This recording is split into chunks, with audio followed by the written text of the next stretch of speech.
Let's see this question. The question is, a non-nutritive structure is option A tapetum, option B endosperm, option C integument and option D all of the above. So यहाँ पर जो concept apply होगा that is tapetum,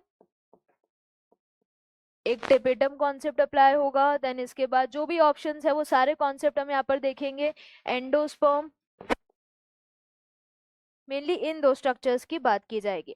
तो सबसे पहले question में ये पूछा जा रहा है कि नॉन न्यूट्रिटिव स्ट्रक्चर, ऐसा स्ट्रक्चर प्लांट के अंदर जो न्यूट्रिशन नहीं प्रोवाइड कर रहा या नरिशमेंट में नहीं मदद कर रहा है।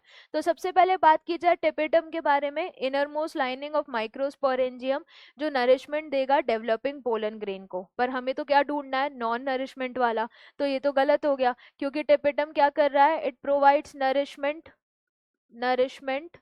or nutrition to developing pollen grain, nourishment to developing pollen grain।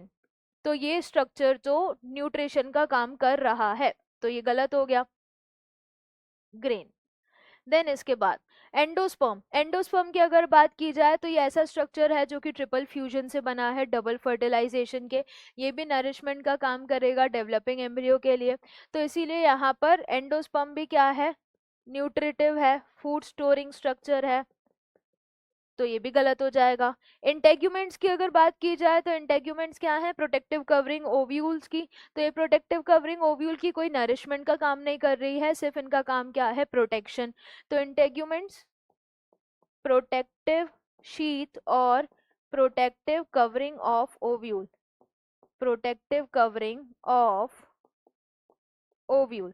तो ये नरिशमेंट का काम नहीं कर रही है, और हमसे क्वेश्चन में यही पूछा था नॉन न्यूट्रिटिव स्ट्रक्चर। तो करेक्ट आंसर क्या हो जाएगा, ऑप्शन सी।